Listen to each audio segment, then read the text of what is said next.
बर्फ की सफेद चादरों से ढका, हिमालय की ऊंची चोटियों से घिरा एक एडवेंचरस दर्रा।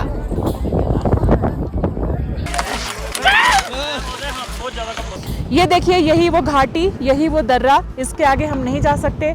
बहुत ही खतरनाक है ये, और ये हम बिल्कुल आखिरी पॉइंट तक चलते हुए आ पहुंचे हैं। विंटर वंडरलैंड के नाम से मशहूर वो जगह जहां खतरनाक ऊंचाई पर सनसनाती हवाओं की डरावनी आवाज रोमांच से भर देती है।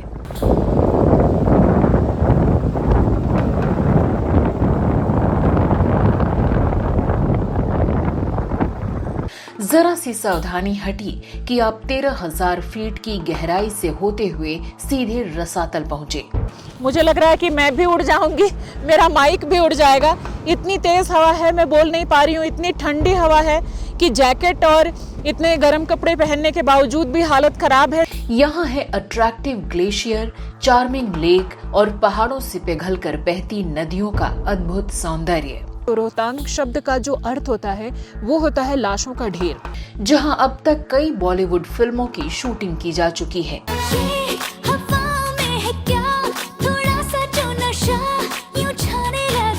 और आज भी ये डायरेक्टर्स की फेवरेट डेस्टिनेशन है।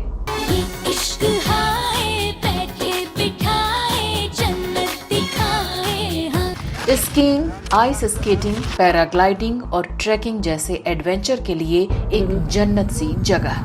ये है हिमाचल का मशहूर रोहतांग दर्रा, जो भारत में स्थित सबसे आश्चर्यजनक और रोमांचक दर्रों में से एक है, जिसकी अदम्य खूबसूरती और 360 डिग्री के नजारे देखने वालों की आंखें चौंधिया देती हैं। इसी वजह से ये देश विदेश के सैलानियों का फेवरेट ट्रैवल डेस्टिनेशन बन चुका है और यहाँ हर साल लाखों टूरिस्ट घूमने के लिए आते हैं। अपने मनाली टूर पर आज मैं आपको लेकर चलूंगी इसी खतरनाक और खूबसूरत दर्रे की सैर पर। तो चलिए शुरू करते हैं अपने आज के इस रोमांचक सफर को। साल 2023, अक्टूबर का महीना, हल्की ठंड और सुहाना मौसम। सुबह लगभग 8 बजे हम मनाली के अपने होटल से निकले और रोहतांग ला के सफर की शुरुआत की। हमारे ड्राइवर ने एक दिन पहले ही रोहतांग पास का परमिट बनवा लिया था, जो कि आप ऑनलाइन भी बनवा सकते हैं। बिना परमिट के रोहतांग जाने की इजाजत नहीं मिलती, क्योंकि यहाँ भारतीय सेना के परमिशन से ही सैलानी जा सकते हैं। इस सफर को पूरा करने में 2 से 3 घंटे का वक्त लगता है, जिसका रास्ता भी बेहद खूबसूरत और शानदार है। हम जैसे जैसे इस रास्ते पर आगे बढ़ रहे थे, इसका सौंदर्य भी बढ़ता जा रहा था। हिमालय की चमकदार चोटियां, उन पर कहीं सफेद बर्फ तो कहीं हरे भरे लहलहाते पेड़, रास्ते में घूमते पहाड़ी मवेशी और पहाड़ी लोग, घुमावदार पहाड़ी रास्ते और ऊपर जाते हुए नीचे की गहराई और कटावदार पहाड़ी को निहारना। एक सिनेमैटिक व्यू जिसको चाहे जितना निहारो आंखें नहीं थक रही थीं। मन कर रहा था कि यहाँ कुछ और वक्त बिताएं, रुकें और इन्हें खुद में आत्मसात कर लें। लेकिन वक्त, टाइमिंग और इस दुरूह इलाके के नियम कायदे, ये सब भी हमारे जहन में साथ साथ चल रहे थे और हम आगे बढ़ते जा रहे थे। लेकिन इस रास्ते को भी 2 घंटे तक हमने खूब जिया, जिसे शब्दों में बयां करना आसान नहीं। मैंने ढेर सारे वीडियोस भी बनाए, जिससे इस एहसास को कुछ हद तक आप लोगों तक भी पहुंचा सकूं और आपको अपने देश की इस अद्भुत जगह तक खींच लाने की कोशिश भी कर सकूं। खैर, इस रोमांचक रास्ते में कई जगह लोग अपनी गाड़ी रोककर फोटोग्राफी भी करवा रहे थे, तो हम भी इन अमेजिंग माउंटेन्स की अदम्यता को आंखों और यादों में कैद करने के लिए रुके और ड्राइवर साहब से इस बारे में जानकारी भी ली। मनाली से आज सुबह सुबह अपने होटल से लगभग 8:45 बजे हम निकले हैं रोहतांग पास के लिए, और कुछ सफ़र हमारा पूरा हुआ है, कुछ सफ़र अभी बाकी है। हमारे साथ हमारे ड्राइवर जो कि लोकल भी हैं, हिमाचल के होशियार सिंह जी हैं। इनसे जानने की कोशिश करते हैं कि कितना दूर अभी और है और वहाँ क्या ख़ास है। होशियार जी, सबसे पहले तो ये बताइए कि हम लोग अभी कितनी दूर आ चुके हैं, अभी किस जगह पे हम हैं और कितना आगे जाएंगे तो हमें रोहतांग का दर्रा मिलेगा। अभी मैम हम जो है गुलाबा में आ चुके हैं। Okay. और आगे मड़ी आएगी, उसके बाद रानी नाला आएगा, उसके बाद रोहतांग का है। मैक्सिमम हम जो है 25 किलोमीटर आ चुके हैं मैम। यानी हम आधा आ चुके हैं हाँ जी। और आधा भी और जाएंगे। 50 किलोमीटर की दूरी है मनाली से रोहतांग पास के बीच में। तो वहाँ पर हमें क्या कुछ देखने को मिलेगा और रास्ते में भी क्या कुछ है? कुछ वाटरफॉल वगैरह में वीडियोस देख रहे हैं, कुछ छोटे मोटे वाटरफॉल हैं मैम, और रानी नाला है यहाँ पे एक, वो भी वहाँ पे भी वाटरफॉल है। प्लस थोड़ा बहुत आपको आइस मिल सकती है वहाँ पे। अच्छा। और मड़ी में है यहाँ पे पैराग्लाइडिंग वगैरह भी होती है। अच्छा। और रोहतांग पहुँचेंगे तो उसके आगे आपको ये पहाड़ियाँ मिलेगी लेह लद्दाख की। अच्छा। जो बहुत खूबसूरत है। वहीं से आगे से लेह लद्दाख की पहाड़ियाँ शुरू हो जाती हैं। जी मैम जी। तो चलिए हम लोग इस सफ़र को पूरा करते हैं। तो आपको दिखा दूँ कि ये देखिए इधर से ये गाड़ियाँ आ रही हैं यहाँ पर, इसलिए कुछ देर के लिए लोग रुक रहे हैं क्योंकि यहाँ से फ़ोटोग्राफी बहुत ही अच्छी हो रही है। क्योंकि पीछे की जो पहाड़ियाँ आप देख रहे हैं, ये देखिए नीचे जो ग्रीन पहाड़ियाँ हैं उसके ऊपर ये वाइट कितना खूबसूरत दिख रहा है। ऐसा लग रहा है कि वहाँ बर्फ़बारी हुई है। वहाँ बर्फ़बारी की वजह से है या ये वाइट क्यों है?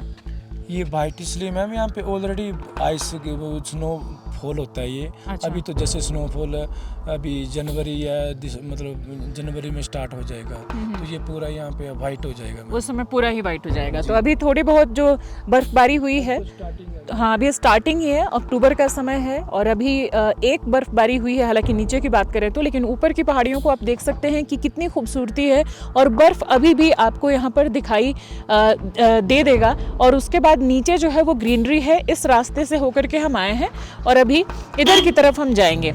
ये देखिए सारी गाड़ियाँ इधर की तरफ जा रही हैं। हालांकि जो अभी इस बार के बरसात में यानी 2023 की बरसात में जो काफ़ी ज़्यादा तबाही हिमाचल प्रदेश में देखने को हमें मिली थी, उस वजह से अभी भीड़ ज़्यादा नहीं है, पर्यटक बहुत ज़्यादा अभी नहीं आ रहे हैं। वरना ये जो रास्ता होता है ये काफ़ी ज़्यादा जाम भी जगह जगह इसमें देखने को मिलता है, लेकिन फ़िलहाल अभी जाम नहीं है, टूरिस्ट कम है। आगे चलते हैं, 25 किलोमीटर का सफ़र अभी और बाकी है, पूरा करते हैं और रास्ते की खूबसूरती भी आपको दिखाते हुए चलेंगे। और रोहतांग पास जब हम जाएंगे तो देखेंगे कि वहाँ भी जो जितना हमने इसका नाम सुन रखा है उसके मुताबिक क्या कुछ देखने को मिलता है।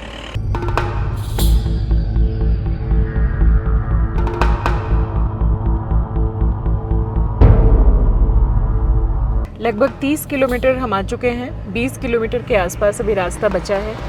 रास्ते में इतनी खूबसूरत पहाड़ियाँ हैं, इतना खूबसूरत रास्ता है कि मुझे लगता है कि पूरे उत्तराखंड और हिमाचल प्रदेश में इतनी खूबसूरती कहीं और किसी और पहाड़ी पर देखने को नहीं मिलती होगी। और छोटे छोटे मंदिर रास्ते में मिल रहे हैं, इनकी भी खूबसूरती इन पहाड़ों पर होने की वजह से और ज़्यादा है। और देखिए किस तरह से एक खूबसूरत रास्ता, पहाड़ी और नीचे व्यास नदी, व्यास नाले को अभी हमने पार किया, आगे व्यास नदी यहाँ मिलेगी और यहीं से व्यास नदी की शुरुआत होती है। और यहाँ देखिए बोर्ड पर लिखा हुआ है कि अभी 17 किलोमीटर रोहतांग पास बचा हुआ है। हम यहाँ से कुछ दूर आगे बढ़े तो एक खूबसूरत वाटरफॉल मिला जहाँ कुछ लोग एंजॉय कर रहे थे।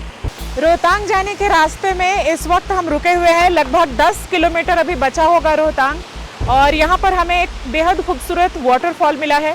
देखिए कितना खूबसूरत है। और बाकी जगहों के जो वाटरफॉल होते हैं जो काफ़ी ऊंचाई से आते हैं, उसमें और उसमें एक जो बुनियादी फ़र्क है वो ये दिख रहा है कि ये बहुत सारे प्लेट्स हैं, यानी कि जो पहाड़ों के कटे हुए प्लेट्स होते हैं, तो ये काफ़ी कटे हुए से प्लेट्स हैं और इस तरह से प्लेट्स में ही कटे हुए ये नीचे तक आ रहे हैं और इसी से ये जो पानी है वो नीचे गिर रहा है और बहुत ही खूबसूरत नज़ारा पेश कर रहा है। ये पीछे काफ़ी ऊंचाई से आ रहा है, लेकिन बिल्कुल धीरे धीरे इन प्लेट से होते हुए अलग अलग जगहों से रिश्ता हुआ है, काफ़ी चौड़ाई में है और उससे ये नीचे पानी आ रहा है, जिस वजह से इसकी खूबसूरती बहुत ही ज़्यादा नज़र आ रही है। तो एक बार पीछे आकाश दिखाना, ये वो रास्ता है जिधर से हम अपनी गाड़ी से आए हैं। तो एक बार फिर से देखिए इस खूबसूरत फॉल को और चलिए अपने आगे के सफ़र को हम पूरा करते हैं और चलते हैं रोहतांग की तरफ, क्योंकि अभी लगभग 10 किलोमीटर का हमारा रास्ता बचा है और कहा जाता है कि एक पूरा दिन लेकर के आप रोहतांग के लिए आइए तो ही आप इसको अच्छे से कवर कर पाएंगे, क्योंकि रोहतांग जाने के रास्ते में इतनी खूबसूरत वादियाँ हैं, इतने खूबसूरत नज़ारे हैं, इतने खूबसूरत वाटरफॉल हैं कि इनको कवर करते हुए अगर आप जाएंगे और आएंगे तो रोहतांग और इसके बीच के सफ़र को आप अच्छे से एक्सप्लोर कर पाएंगे, एंजॉय कर पाएंगे। सुहाने रास्तों से होते हुए हम यहाँ से भी आगे बढ़े और कुछ ही समय में हमें रोहतांग दर्रे का इलाका नजर आने लगा। यहाँ दर्जनों गाड़ियां खड़ी थीं, लेकिन हमारे ड्राइवर ने बताया कि हर साल की तुलना में ये बेहद कम है। इस साल यहाँ भीड़ काफी कम नजर आ रही थी, जिसकी वजह इस साल हिमाचल में आई भयानक तबाही थी। इससे टूरिज्म पर भी काफी बुरा असर हुआ और सैलानियों का आना कम हो गया। तो रोहतांग पास हम आ चुके हैं और यहाँ पहुँचने के बाद जो एक्सपीरियंस है, जो यहाँ का खूबसूरत नज़ारा है, वो एक्सेलेंट है। बहुत सारे लोग अपनी गाड़ियों से आ रहे हैं, जो कि गाड़ियाँ यहाँ खड़ी हैं, हमारी भी गाड़ी यहाँ पर खड़ी है। इसके अलावा ये देखिए, यहाँ पर पोनी है, घोड़े हैं और स्नो बाइक है और इस तरह की कुछ और भी सुविधाएं हैं, जिससे कि आप इस जगह को अच्छे से एक्सप्लोर कर सकें। और अब आपको दूसरी तरफ दिखाती हूँ। ये देखिए, सफ़ेद बर्फबारी की वजह से सफ़ेद जो पहाड़ हैं, उनकी खूबसूरती कितनी ज़्यादा है। और इन्हीं खूबसूरत पहाड़ियों को जो कि बर्फ़ से ढकी हुई हैं, सफ़ेद चोटियों को एक्सप्लोर करने के लिए, इस खूबसूरत नज़ारे को अपनी आँखों में, अपने कैमरों में कैद करने के लिए लोग इस खास जगह पर आते हैं। और ये देखिए, ये वो स्नो बाइक है जिससे कि आप इस जगह को एक्सप्लोर कर सकते हैं। क्या चार्जेस हैं इसके? 3000 में कितनी देर और कहाँ कहाँ ले जाओगे? ऊपर ले जाएंगे आपको, सबसे ऊपर बर्फ में। इसी से सबसे ऊपर बर्फ में ले जाओगे? अच्छा, वीडियो क्यों बना रहे हो? क्यों, तो वीडियो ही तो बनाएंगे तो आपकी और ज़्यादा डिमांड होगी ना, तभी तो डिमांड होगी ना कि और लोग देखेंगे, जानेंगे तो आएंगे ना इस खूबसूरत जगह को एक्सप्लोर करने के लिए। नहीं, अभी आप जाइए, अभी तो हम शूट कर रहे हैं, जाएंगे अभी नहीं, अभी आप लोग जाइए। तो ये 3000 इसका चार्ज बता रहे हैं, जिससे कि ये लेकर के ऊपर बिल्कुल स्नो तक जाएंगे। आपको दिखा दूं कि वो है स्नो पॉइंट, जहाँ के बहुत सारे लोग आपको दिख रहे होंगे। अगर आप स्नो बाइक से जाना चाहते हैं तो हालांकि इन्होंने 3000 बताया, लेकिन इसको आप बार्गेन भी कर सकते हैं। अगर आप खच्चर से या पोनी से भी जाना चाहते हैं तो उससे भी जा सकते हैं, उसके लिए भी यहाँ लगातार लोग पूछ रहे हैं। उसके चार्जेस भी मैं आपको बताऊंगी। तो चलिए, अब हम लोग स्नो पॉइंट जाते हैं, लेकिन हम फिलहाल पैदल ही इस ट्रैक को पूरा करेंगे। अभी हम कोई स्नो बाइक या कोई पोनी नहीं लेंगे। देखते हैं कि खुद से कहाँ तक जा सकते हैं और कैसा एक्सपीरियंस रहता है। चलिए। रोहतांग पास मनाली को लेह से सड़क मार्ग द्वारा कनेक्ट करता है और इसीलिए लाहौल स्पीति डिस्ट्रिक्ट का एंट्री गेट भी कहा जाता है। मनाली से लगभग 50 किलोमीटर की दूरी पर स्थित ये दर्रा मनाली लेह के रास्ते में पड़ता है।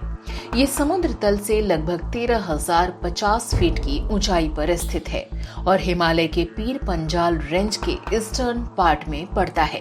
इस जगह की खूबसूरती को निहारते हुए हम पैदल ही आगे बढ़े, जिससे इसके हर हिस्से को करीब से देख सकें, जान सकें। हाँ जी मैडम। कहाँ तक ले जाते हो? ये लोग दिख रहे हैं ना ऊपर टॉप में, देखो।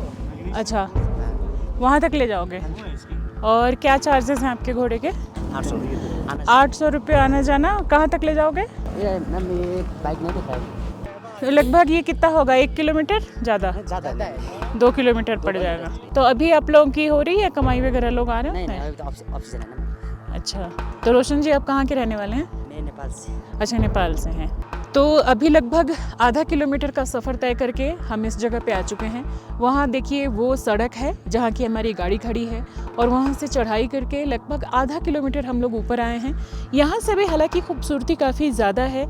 यहाँ पर ये घोड़े, खच्चर, पौनी और इसके अलावा कुछ ये स्नो बाइक्स भी हैं, जिससे कि लोग और आगे जा रहे हैं। और अब हम आपको दिखाते हैं वो जगह जहाँ की इन घोड़ों से आप जा सकते हैं। लगभग आधा घंटा जाने में लगेगा, आधा घंटा आने में लगेगा। ये देखिए, नहीं भैया अभी तो नहीं जाना, अभी थोड़ा सा हम एक्सप्लोर कर रहे हैं इस जगह को। पीछे ये जो खूबसूरत पहाड़ियाँ नज़र आ रही हैं, जिस पर कि अच्छी खासी बर्फ़ नज़र आ रही है और उस वजह से ये पहाड़ियाँ बिल्कुल सफ़ेद नज़र आ रही हैं। इसी का एक पॉइंट वहाँ पर आपको दिख रहा होगा, जहाँ की एक लास्ट पॉइंट है, वहीं तक आप जा सकते हैं। यहाँ से लगभग 2 से 2.5 किलोमीटर का ये ट्रैक है। पैदल अगर हम जाते हैं तो 40 से 45 मिनट हमें कवर करने में लग जाएगा। मैंने और आकाश ने ये डिसाइड किया कि हम ये ट्रैकिंग खुद से करेंगे, घोड़े से नहीं करेंगे। और पैदल जाने से हम इस जगह को एक्सप्लोर भी ज़्यादा अच्छी तरह से कर सकते हैं। और घोड़ों पे हालांकि थोड़ा सा मुझे लगता है कि ये थोड़ा अत्याचार टाइप का हो जाता है कि एक तो खुद ही वो चढ़ाई कर रहे हैं, उस पर से एक 60-70 किलो का आदमी उस पर बैठ जाए और उसके बाद बाद उसको ये लोग मारते हुए ले जाते हैं। हालांकि इनकी भी अपनी रोजी रोटी है, इनकी अपनी अलग मजबूरियां हैं, लेकिन पशुओं पर थोड़ी सी क्रूरता मुझे इस हिसाब से लगती है, तो इसलिए मैं कहीं भी इसको अवॉइड करती हूँ। स्नो बाइक हमें लेना होगा तो हम उसको ले लेंगे, लेकिन फिलहाल हम इधर चलने की कोशिश करते हैं और देखते हैं कि कहाँ तक आगे हम जा पाते हैं। चलिए।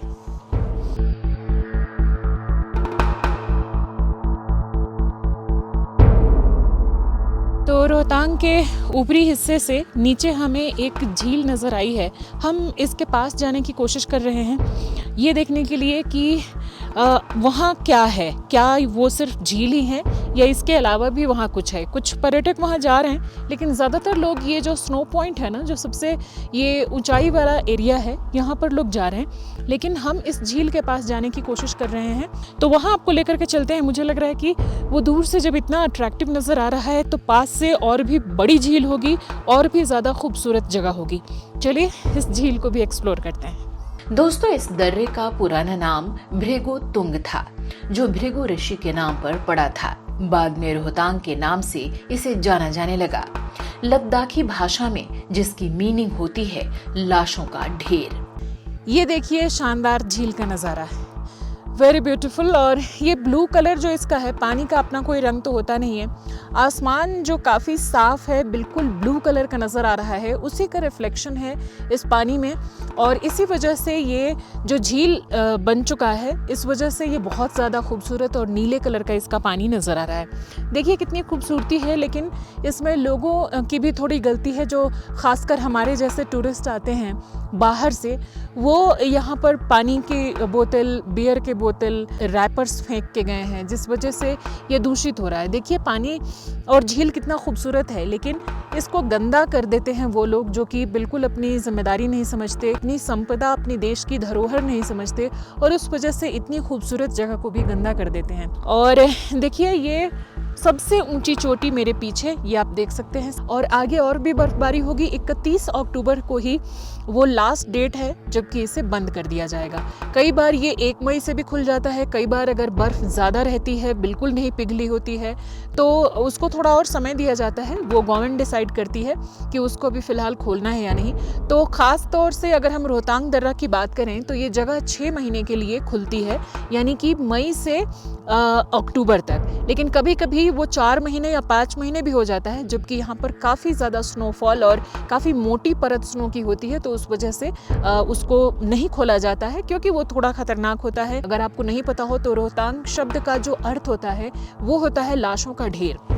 सुन के ही आपको काफ़ी अजीब और डर लग रहा होगा कि इतनी खूबसूरत जगह है, देश के सबसे टॉप 10 जो खूबसूरत पहाड़ी जो जगह है, जो दर्रा है, उसमें इसका नाम है, फिर इसका अर्थ ऐसा क्यों है। तो इसके लिए जब मैंने गूगल किया, मैंने पढ़ा कि इसको लाशों का ढेर नाम क्यों दिया गया, तो उसमें यही मिला कि पहले ये इतना ऐसी जगह थी, ये इतना ज़्यादा ख़तरनाक था स्नोफॉल की वजह से कि बहुत सारे लोग जो यहाँ आते थे या इसको पार करके दूसरे क्षेत्रों में जाने की कोशिश करते थे तो उनकी डेथ हो जाती थी, और सालों तक उनकी बॉडी यूं ही पड़ी रहती थी, क्योंकि वो गलती नहीं थी बॉडी।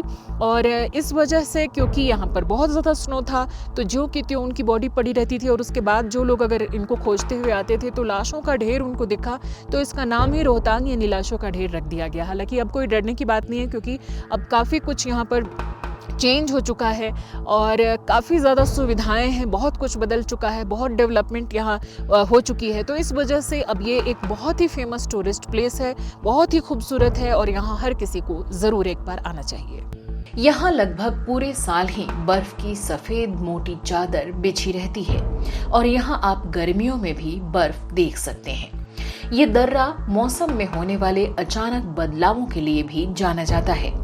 हिमालय के दूसरे नेचुरल प्लेसेस की तुलना में इस दर्रे को पैदल पार करना वैसे तो ज्यादा मुश्किल नहीं है, लेकिन ये दूसरी जगहों के कंपैरिजन में इसलिए डिफिकल्ट माना जाता है क्योंकि इस क्षेत्र में अनएक्सपेक्टेड बर्फ के तूफान चलते रहते हैं। यहाँ का आसमान इतना साफ है कि हम दिल्ली एनसीआर में रहने वाले लोगों के लिए ये बिल्कुल सपने जैसा है। देखिए कितना नीला, कितना खूबसूरत यहाँ का आसमान है। और पहाड़ों के ऊपर ये जिस तरह से हम बचपन में ड्राइंग करते थे या अभी भी जैसे हम बुक्स वगैरह में देखते होंगे या फिल्मों में देखते हैं, बिल्कुल उसी तरह का ये एक सिनेमैटिक व्यू है। इतनी खूबसूरती है यहाँ पर, और ख़ासकर आसमान का जो कलर है वो इतना प्यारा है कि किसी भी मेट्रो में रहने वाले शख्स को इतना साफ आसमान, इतना नीला आसमान तो कभी भी मयस्सर नहीं हो सकता। रोहतांग दर्रे से ही व्यास नदी का उद्गम हुआ है और व्यास कुंड के पानी का स्वाद अद्वितीय है। माना जाता है कि पौराणिक ग्रंथ महाभारत लिखने वाले महर्षि वेद व्यास जी ने यहाँ कठिन तपस्या की थी। और इसके आगे एक और दर्रा है, वहाँ तक जाने की हम कोशिश करेंगे क्योंकि वहाँ और भी ज़्यादा खूबसूरती देखने को मिल सकती है। दूर से ही ऐसा लग रहा है।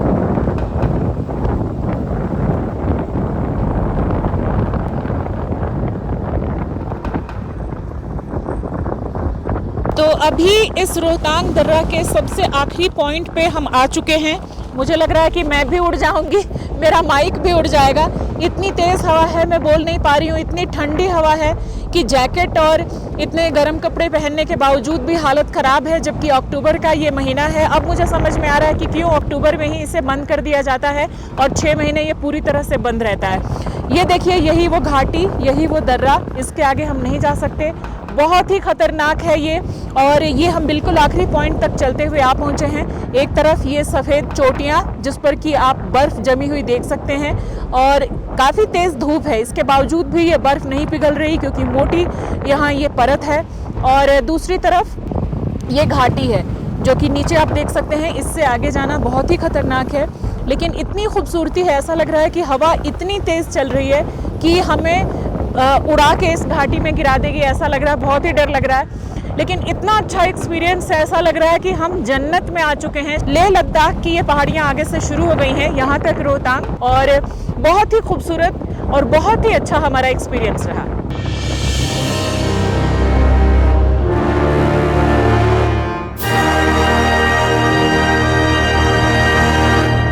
बीआरओ द्वारा यहाँ एक बेहतरीन रोड की व्यवस्था की गई है, जिससे सेना की गाड़ियों, बसों, ट्रकों और दूसरे भारी मालवाहक वाहनों के आने जाने में काफी मदद मिलती है।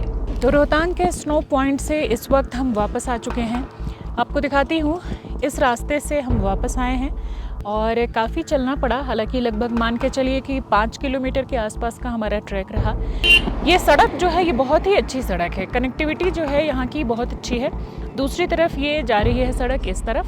हवा बहुत तेज़ है, ठंडी हवा है, ठंड काफ़ी लग रही है, लेकिन धूप भी अच्छी है, तो इसलिए काफ़ी मज़ा आ रहा है। काफ़ी कूल सा वेदर है। हम अभी यहाँ चाय मैगी के लिए रुके हैं। पहाड़ों पर चाय मैगी ही सबसे ज़्यादा मिलती है। ज़्यादा से ज़्यादा लोग ऑमलेट वगैरह भी बनवा के खाते हैं। हम प्योर वेजिटेरियन है, तो जाहिर सी बात है चाय मैगी है हमारे लिए है। ये भैया है जो कि मनाली में रहते हैं नीचे, और डेली अप एंड डाउन करते हैं। 50 किलोमीटर का रास्ता है यहीं पर। क्या नाम है आपका? सचिन। तो ये देखिए, सचिन अभी हमारे लिए मैगी बना रहे हैं। चाय हमारी बन चुकी है। आकाश चाय पी भी चुके, मेरी चाय अभी रखी हुई है, मैं अभी पीऊँगी। तो बहुत ही अच्छा एक्सपीरियंस रहा यहाँ खाते पीते, घूमते और अच्छे वेदर का आनंद लेते। लगभग आधा दिन बीत चुका है और यहाँ आने के बाद हमें ये एहसास हो रहा है कि अभी तक हम यहाँ क्यों नहीं आए थे। हमारे देश में इतनी खूबसूरत जगह हैं कि इनको अगर आप एक्सप्लोर करने चलो, इनको आप कवर करने चलो, तो शायद 1-2 साल का वक्त भी कम पड़ जाएगा, क्योंकि देश हमारा इतना बड़ा है, इतनी डाइवर्सिटी है और इतनी खूबसूरती है। कहीं पहाड़ है तो कहीं नदियां हैं, कहीं समंदर है, और इन्हीं सब के बीच में रोहतांग दर्रा जो है ये अपनी खूबसूरती बिखेर रहा है हमारे देश में। तो मुझे लगता है कि हर एक भारतीय को एक बार ज़रूर आना चाहिए इस जगह पर। रोहतांग दर्रा मई से नवंबर तक खुला रहता है। बाकी समय बर्फीले तूफानों और हिमस्खलन के कारण इसको पार करना बहुत ही मुश्किल है। जब बर्फ के कारण इस मार्ग को बंद कर दिया जाता है, तब यहाँ रहने वाले लगभग 30,000 स्थानीय लोग पूरी तरह से दुनिया से कट जाते हैं। ऐसे में बहुत जरूरी होने पर हेलीकॉप्टर से ही आवागमन संभव हो पाता है, और तब राज्य सरकार सब्सिडी पर यहाँ के लोगों को राशन वगैरह प्रोवाइड करती है। यहाँ आपको अपने साथ खाने पीने की चीज़ लाने की कोई ख़ास ज़रूरत नहीं है, क्योंकि देखिए इस तरह से छोटे छोटे स्टॉल्स मिल जाएंगे, पानी की बोतल्स भी मिल जाएंगी, सेब आपको मिल जाएगा, बिस्किट, मैगी, अंडे। यहाँ पर आप जब भी आइए तो कम से कम 3 से 4 घंटे का समय लेकर के ज़रूर आइए, क्योंकि आने जाने में आपका मान लीजिए कि 5 से 6 घंटे का समय चला जाएगा मनाली से, जब आप ऊपर आएंगे और यहाँ से वापस मनाली अपने होटल में जाएंगे। और यहाँ भी आपको कम से कम 3 घंटे का टाइम तो चाहिए इसको एक्सप्लोर करने के लिए। देखिए ये नीचे थके हुए से घोड़े खच्चर सब खड़े हैं, क्योंकि इन्हीं से लोग स्नो पॉइंट तक जाते हैं और भी इस एरिया को एक्सप्लोर करते हैं। तो काफ़ी इनको देख करके दया भी आती है कि कितने ज़्यादा थक जाते हैं। कई बार तो एक पर दो लोग भी सवारी करके जाते हैं। रोहतांग दर्रा से हिमालय के पर्वतों का विहंगम दृश्य देखने को मिलता है और बादल इन पर्वतों से नीचे दिखाई देते हैं। यहाँ ऐसा नजारा दिखता है जो पृथ्वी के बिरले स्थानों पर ही देखना नसीब होता है। रोहतांग दर्रा अपने skiing, ice skating, paragliding, snow biking और ट्रैकिंग आदि के लिए भी जाना जाता है। हर साल यहाँ हजारों की संख्या में पर्यटक इन आकर्षक नजारों और साहसिक खेलों का लुत्फ उठाने के लिए आते हैं। गर्मियों में मौसम का पता लगाकर बाइकर्स यहाँ अपनी बाइक से भी आ सकते हैं। ट्रैकिंग, हाइकिंग, कैंपिंग और बाइकिंग के लिए गर्मियों का सीजन ही बेस्ट होता है। रोहतांग दर्रा एक बर्फीली जगह है, इसलिए यहाँ हमें गर्म कोट और बूट आदि अच्छे शूज और टोपी पहनकर आना चाहिए। आप चाहें तो मनाली रोहतांग के रास्ते में किराए पर ओवरकोट और जूते ले सकते हैं। यहाँ के लोकल बाशिंदों के बीच मान्यता है कि भगवान शिव ने इस घाटी को 2 भागों में बांट दिया था और तभी इस खूबसूरत दर्रे का निर्माण हुआ था। तो वहीं तिब्बती धर्म के लोगों का मानना है कि पश्चिमी तिब्बत के राजा रहे ग्यापो ग्यासर ने इस वैली को बनाया था और उनकी यहाँ पूजा भी होती है। नेशनल ग्रीन ट्रिब्यूनल के नियमों के मुताबिक 1200 गाड़ियां ही रोजाना रोहतांग जा सकती हैं। इसका परमिट आपको स्क्रीन पर दिख रहे हिमाचल पर्यटन की आधिकारिक वेबसाइट से मिल सकता है। परमिट लेने के लिए 550 रुपए का चार्ज तय किया गया है। हर रोज 800 पेट्रोल और 400 डीजल की गाड़ियां ही रोहतांग दर्रे से जा सकती हैं। खैर, इस जगह को एक्सप्लोर करने के बाद हमें अटल टनल के रास्ते वापस मनाली या फिर आगे लाहौल स्पीति जाना होता है। तो यहाँ से हम निकले मनाली में अपने होटल वापस जाने के लिए। अब हम लोग कहाँ जा रहे हैं होशियार जी? अभी हम जाएंगे जी कोकसर यहाँ से 17 किलोमीटर। अच्छा, उसके बाद 17 किलोमीटर। हाँ जी, उसके बाद अटल टनल आएगा। अटल टनल, हाँ जी, उसके बाद अटल टनल के बाद हम जाएंगे स्लोंग वैली। अच्छा ठीक है। तो ये कोकसर में क्या है? कोकसर विलेज है एक, और जहाँ पे आर्मी कैंट भी है। अच्छा। ज़्यादातर यहाँ पे आर्मी, मतलब जो आर्मी के जो न्यू रोंग रूट होते हैं ना मैम। अच्छा। तो वो लोग क्या होते हैं, मतलब यहाँ पे ट्रेनिंग होती है।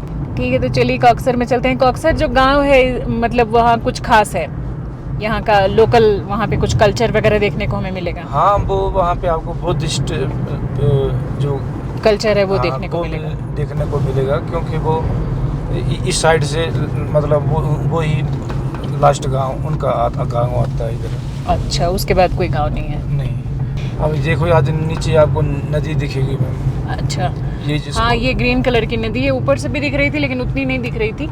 यहाँ भी अभी कवर करने लायक तो नहीं दिख रही है, लेकिन आगे जाने पर शायद दिखे। तो इसको दर्शकों को भी दिखाने की फिर कोशिश करते हैं।